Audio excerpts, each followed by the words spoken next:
दोस्तों, स्वागत है आप सभी का हमारे YouTube चैनल सुन्नी एकेडमी पर। हम लोगों ने लास्ट वीडियो में काल पढ़ा था और उसमें जाना था काल किसे कहते हैं और काल कितने प्रकार का होता है।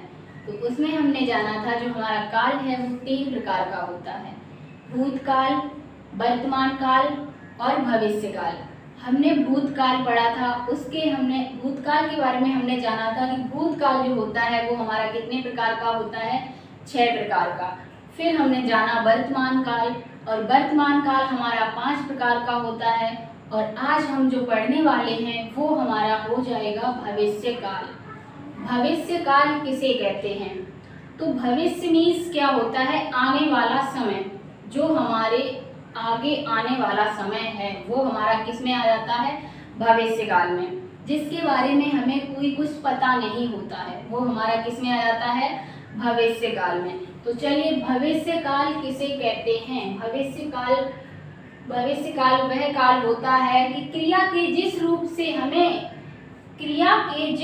से हमें काम के आने वाले समय का पता चले।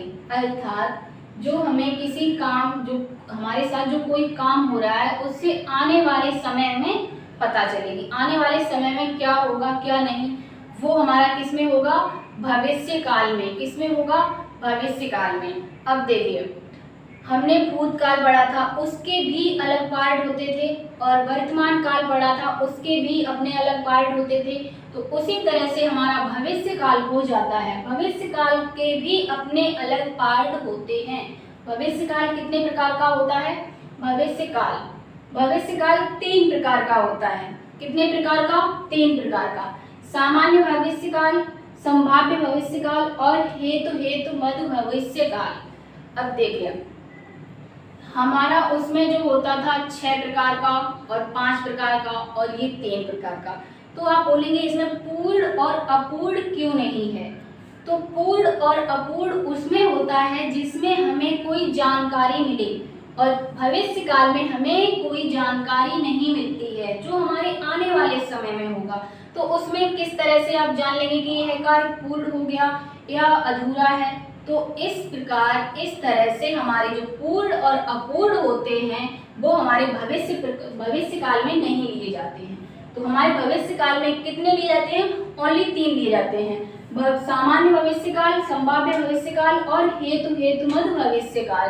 तो चलिए डिटेल में पढ़ते हैं। पहला हम लेते हैं सामान्य भविष्य काल, और इसे हम डिटेल में जानते हैं। तो चलिए, पहला हमारा हो जाता है सामान्य भविष्य काल। अगला हमारा हो जाता है सामान्य भविष्य काल। कौन सा? सामान्य भविष्य काल। अब सामान्य भविष्य काल की परिभाषा क्या कहती है कि क्रिया के जिस रूप से हमें यह पता चले कि जो हमारा कार्य है वो भविष्य काल में होगा, अर्थात बीते हुए समय में होगा, लेकिन सामान्य ढंग से होगा। वो हमारा किस में लिया जाएगा? सामान्य भविष्य काल में। अब सामान्य ढंग से किस तरह से, चलिए इसके हम एग्जाम्पल दे के देखते हैं, उसके बाद पता चलता है कि किस तरह से आएंगे। अब जैसे एग्जाम्पल दे दिया जाएगा कि विजय कल आगरा जाएगा। विजय कल आगरा जाएगा। विजय कल आगरा जाएगा। और तो इसमें देखिए क्या कह रहा है, विजय कल आगरा जाएगा। अर्थात इसमें क्या कार्य हमारा किस तरह से हो रहा है? सामान्य ढंग से। किस तरह से हो रहा है? सामान्य ढंग से। और क्या बोल रहा है? बीते हुए समय में हो रहा है। कैसा हो रहा है? जो आने वाले समय में, अर्थात जो आने वाला समय है उसमें होगा। तो क्या कह रहा है कि विजय कल आगरा जाएगा। तो विजय कब आगरा जाएगा? कल। अर्थात जो आने वाला समय है उस समय में कार्य इशारा उस समय की ओर इशारा कर रहा है कि जो हमारा आने वाला समय है उस समय की ओर कार्य इशारा करे, तो वहां पर हमारा कौन सा हो जाएगा? सामान्य भविष्य काल। और कार्य कैसा होगा? सामान्य ढंग से। अब जैसे दूसरा एग्जाम्पल ले लिया कि जया 2 दिन बाद ऑफिस जाएगी। तो इसमें कौन सा काल हो जाएगा? जया 2 दिन बाद ऑफिस जाएगी। अब देखिए, जया 2 दिन बाद ऑफिस जाएगी, अर्थात कार्य किस तरह से हो रहा है, सामान्य ढंग से। और सामान्य ढंग से और किस में हो रहा है, भविष्य काल में, कि जया है वो 2 दिन बाद ऑफिस जाएगी। तो यहाँ पर क्या हो जाएगा, सामान्य भविष्य काल। सामान्य भविष्य काल में हमारे एग्जाम्पल कुछ इस तरह से आते हैं। तो अगला हमारा हो जाएगा संभाव्य वर्तमान काल, संभाव्य भविष्य काल। कौन सा, संभाव्य भविष्य काल। तो चलिए देखते हैं संभाव्य भविष्य हो जाता है संभाव्य भविष्य काल। अब संभाव्य भविष्य काल किसे कहते हैं, तो इसके शब्दों में, परिभाषा से पहले इसके शब्दों में चलिए। संभाव्य, संभाव्य मीन्स संभावना, संभावना मीन्स अर्थात संदेह। जहां पर हमें किसी कार्य का संदेह होता हुआ दिखे वो हमारा किस में होगा, भविष्य काल में। और संभाव्य भविष्य काल में। और कार्य कैसा होगा, भविष्य काल में होगा। कार्य कैसा होगा, भविष्य काल में, अर्थात आने वाले समय में होगा। तो वहां पर हमारा कौन सा होगा, संभाव्य भविष्य काल। अब इसकी परिभाषा पर चलते हैं। परिभाषा क्या कहती है, परिभाषा भी कुछ इसी तरह से कहती है कि क्रिया के जिस रूप से कार्य के भविष्य में होने का संदेह प्रकट हो, अर्थात क्रिया के जिस रूप से कार्य भविष्य काल में तो हो रहा हो लेकिन हमें उस कार्य का संदेह प्रकट हो, वो हमारा किस में हो जाएगा, संभाव्य भविष्य काल में। अब अब एग्जाम्पल इसके किस तरह से आते हैं, एग्जाम्पल कुछ इस तरह से आएंगे कि अगर आपको एग्जाम्पल दे दिया जाए कि शायद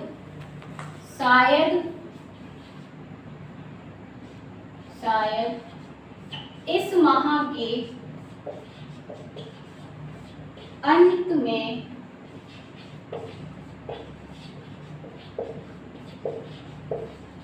स्कूल खुल जाएं,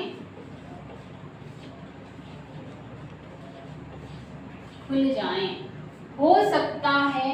दूसरा एग्जाम्पल इस तरह से आ जाएगा कि हो सकता है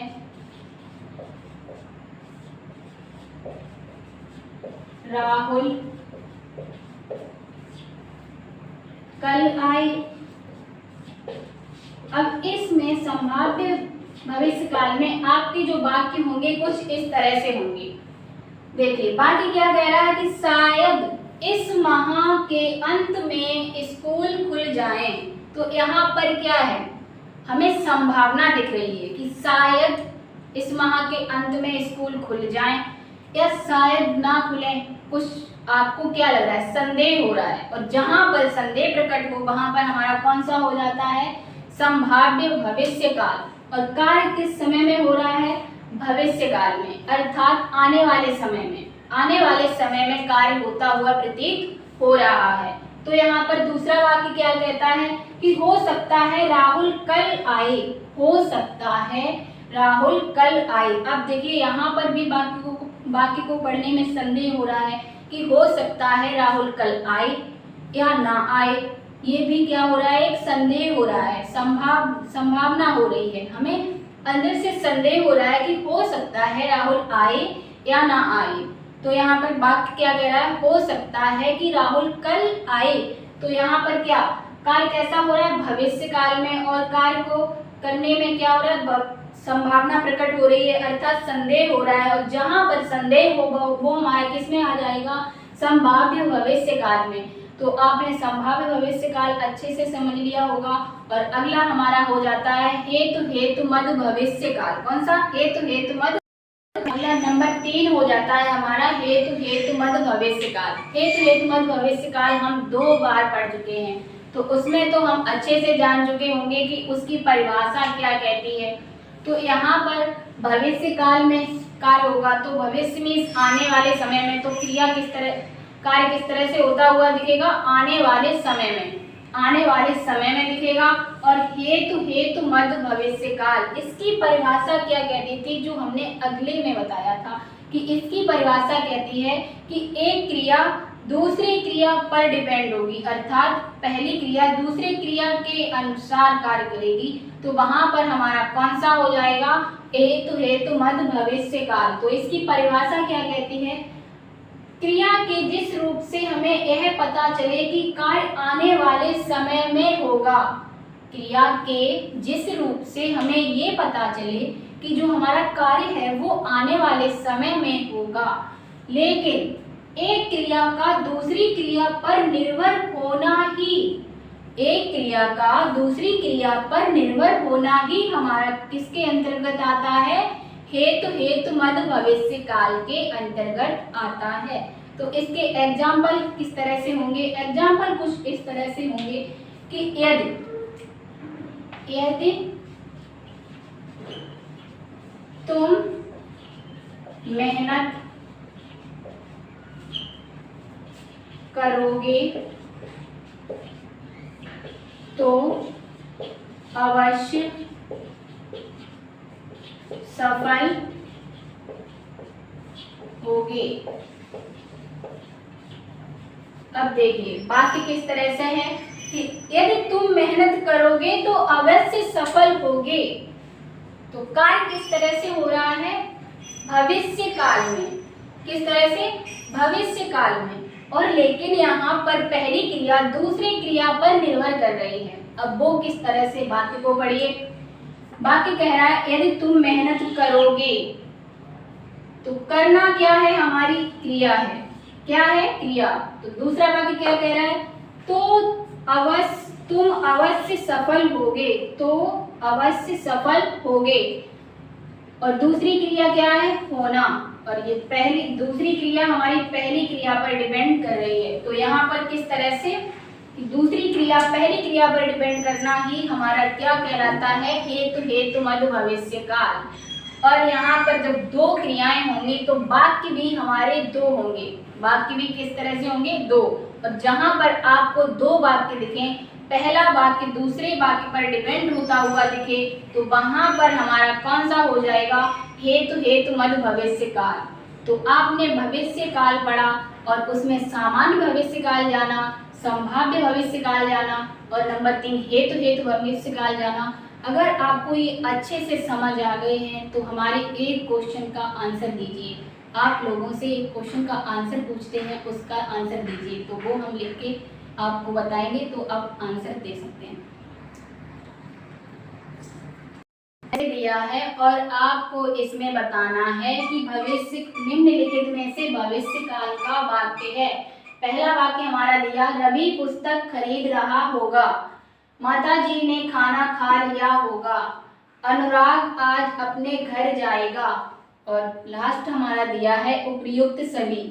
तो आप इस वाक्यों को देखिए और अपने अपने आंसर लगाइए और फिर देखिए कि आप कितने सही हैं और कितने गलत हैं। आपने क्या आंसर लगाया है उसमें आप अपने आप को जांचिए। तो हमारा पहला वाक्य क्या पूछ रहा है? निम्नलिखित में भविष्य काल का वाक्य है। अब कुछ बच्चे पढ़ेंगे कि होगा होगा होगा, गा ये सब आ रहा है, तो ये तो हमें सभी भविष्य काल के लग रहे हैं, तो वो लगा देंगे उपर्युक्त सभी। तो इस तरह से वाक्य हमारा कैसा हो जाता है? गलत। तो हमने आपको हमेशा से कहा था हिंदी पढ़ाते वक्त कि हमारी जो हिंदी है उसके भाव को समझिए और जो हम बता रहे हैं उसके परिभाषा और उसमें जो उससे डिटेल में समझिए, ना कि उसके लास्ट में जो ट्रिक दी जाती है बाकी के अंत में गा है गी है, ये सब देखने से आप कंफ्यूज हो सकते हैं और हो सकता है आप अपने क्वेश्चन को गलत भी कर दें। तो वाक्य क्या है वो देखते हैं कि निम्नलिखित में भविष्य काल का वाक्य है। तो पहला बोल रहा है कि रवि पुस्तक खरीद रहा होगा, माता जी ने खाना खा लिया होगा, अनुराग आज अपने घर जाएगा। और वाक्य हमारा कौन सा सही हो जाता है? सी। कौन सा हो जाता है? सी। अब देखिए सी किस तरह से सही होता है और ये दो किस तरह से हैं। तो पहला वाक्य कह रहा है कि रवि पुस्तक खरीद रहा होगा।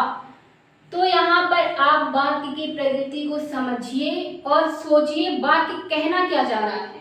क्या कहना चाह रहा है कि रवि पुस्तक खरीद रहा होगा, अर्थात वाक्य हमारा ये कह रहा है कि ये जो कार्य है पुस्तक खरीदने का वो चल रहा है, लेकिन हमारे पीठ पीछे कैसा चल रहा है? हमारे पीठ पीछे। अरे भाई रवि पुस्तक खरीद रहा होगा, कहीं ना कहीं तो खरीद रहा होगा ना, तो वो कार्य तो हो रहा है, इस समय हो रहा है। और जब इस समय हो रहा है तो किस में आ जाएगा? वर्तमान काल में। तो किस में आ जाएगा? वर्तमान काल में, वर्तमान में। रहा तो हमारा किसको दिखा रहा है? वर्तमान को, कि पुस्तक खरीद रहा होगा। और होगा, और ये होगा शब्द किसे दिखा रहा है? होगा क्या है? जो हमारे पीठ पीछे हो रहा है, अर्थात हमें दिख नहीं रहा है, संदेह हो रहा है। और हमने आपको बताया था कि जहां पर संदेह हो वहां पर हमारा कौन सा हो जाएगा? संदिग्ध, संदिग्ध। तो ये वाक्य हमारा किसका हो जाता है? वर्तमान, संदिग्ध वर्तमान काल का, संदिग्ध वर्तमान काल का। तो रवि पुस्तक खरीद रहा होगा, ये वाक्य हमारा किसमें हो जाता है? संदिग्ध वर्तमान काल में। और अगला भी हमारा इसी तरह से कह रहा है कि माता जी ने खाना खा लिया होगा। अब देखिए, माता जी ने खाना खा लिया होगा, अर्थात जो माता जी हैं उन्होंने खाना खा लिया होगा। ये किसमें हो रहा है? बाकी किस तरह से हो रहा है? खाना खा लिया होगा, अर्थात जो खाना खाने का कार्य है समाप्त हो चुका है, वो खाना खा लिया होगा। तो वो किसमें जा रहा है? किसमें जा रहा है? भूतकाल में, अर्थात बीते हुए समय में। तो ये लिया हमें किसे दिखा रहा है? भूत को। किसे दिखा रहा है? भूत को। तो ये हमारा किसमें आ जाएगा? भूतकाल। और होगा हमें क्या दिखा रहा है? होगा हमें क्या दिखा रहा है? संदेह प्रकट कर रहा है कि माता जी ने खाना खा लिया होगा या नहीं खा लिया होगा। तो जहां पर हमें कोई संदेह प्रकट होता हुआ दिखे वो हमारा किसके अंतर्गत आ जाएगा? संदिग्ध वर्तमान, संदिग्ध भूतकाल के अंतर्गत। तो ये वाक्य भी हमारा किसमें हो जाएगा? संदिग्ध भूतकाल। तो इस तरह से आपको समझ आ गया होगा कि बात किस तरह से हमारे एग्जाम में आते हैं और हम किस तरह से फंसते हैं। तो आज के लिए इतना ही। अगर आपको वीडियो अच्छा लगा हो तो लाइक शेयर सब्सक्राइब करना ना भूलें। आज के लिए इतना ही। जय हिंद।